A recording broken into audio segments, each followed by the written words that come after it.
tudo bem? Espero que sim.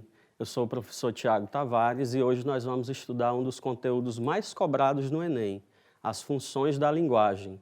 Portanto, fique com a gente, fique ligado. Vamos começar? O tempo todo nós estamos nos comunicando o dia inteiro e todo dia, seja pela linguagem verbal, escrita ou falada, seja por meio da linguagem não verbal.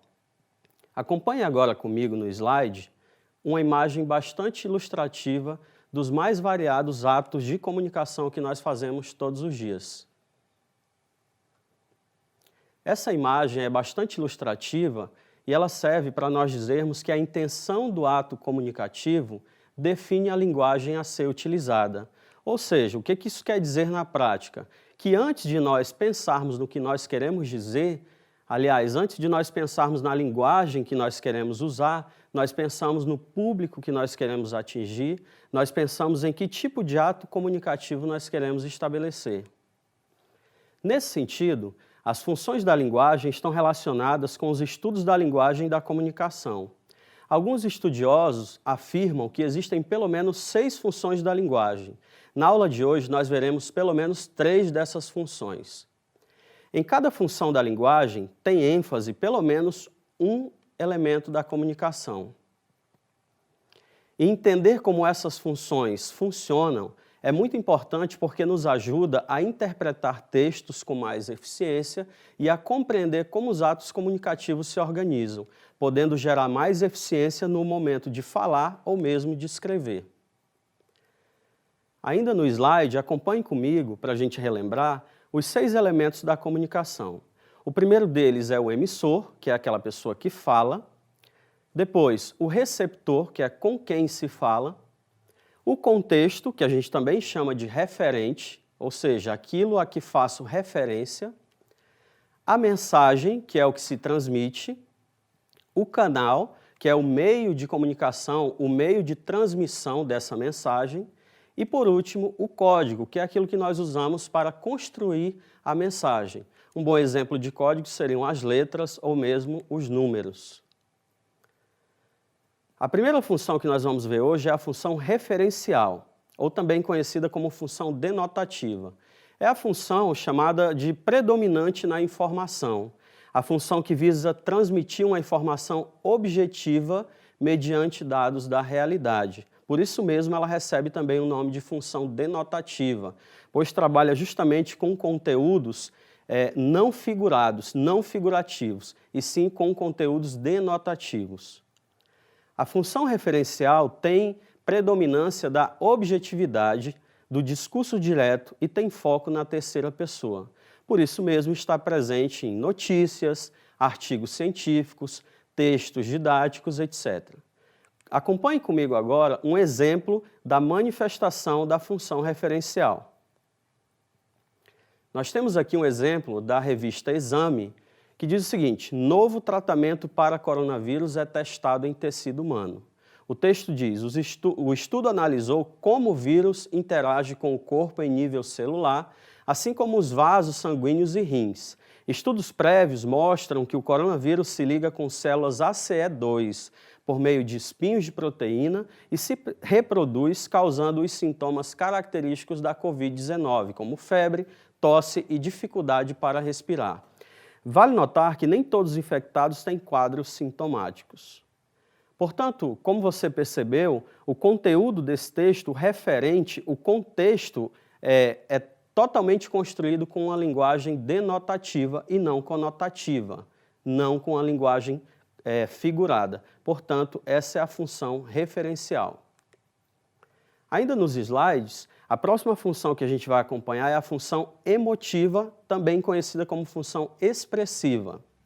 A sua principal particularidade, diferentemente da função referencial, é o seu caráter subjetivo. A função emotiva é aquela que está presente na expressão de opiniões, de emoções, de sentimentos. É a chamada expressão do eu.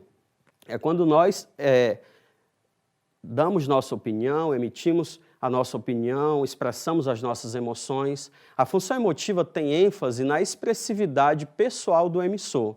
É por isso que a gente diz que a função emotiva está centrada no emissor. ela também tem predominância da primeira pessoa do singular. É por isso que é possível expressar as opiniões, os sentimentos, o eu. Essa função está muito presente em cartas pessoais, poemas, diários, etc. Acompanhe comigo um exemplo da função emotiva no poema Mãos Dadas, do Carlos Drummond de Andrade, que diz assim: não serei o poeta de um mundo caduco, também não cantarei o mundo futuro. Estou preso à vida e olho os meus companheiros. Repare que já nos 3 primeiros versos a gente percebe a expressão do eu, denotada pelo uso recorrente da primeira pessoa singular. Então essa é a função emotiva presente nos textos poéticos, nos textos em que nós podemos expressar as nossas opiniões, os nossos sentimentos. A próxima função que nós vamos ver agora é a função apelativa, também conhecida como função conativa. Essa é muito fácil de aprender porque ela está principalmente nas publicidades, nas propagandas, nos discursos religiosos, políticos. A função apelativa é aquela que tem ênfase no receptor, ou seja, no interlocutor, no outro, naquela pessoa com quem eu converso. Ela é caracterizada principalmente pela intencionalidade de convencer, de persuadir o próximo. Utiliza bastante verbos no modo imperativo.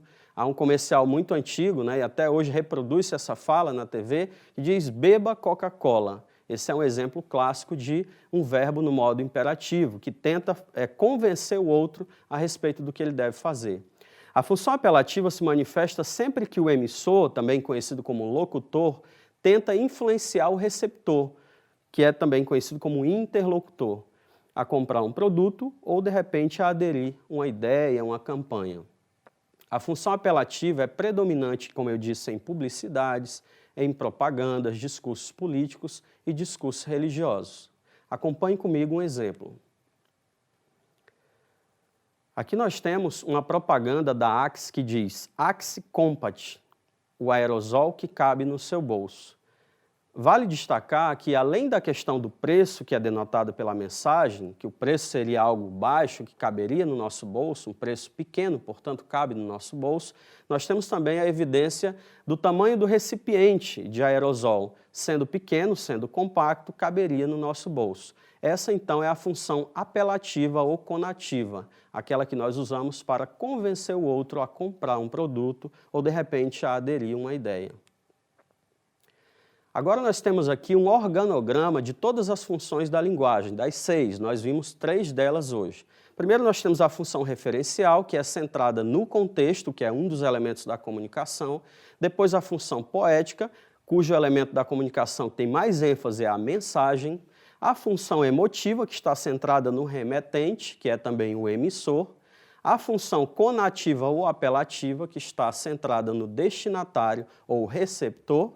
A função fática, que está centrada no canal, e a metalinguística, que está centrada no código. Lembrando que essas duas últimas a gente não viu durante a aula. Aqui vale lembrar algo.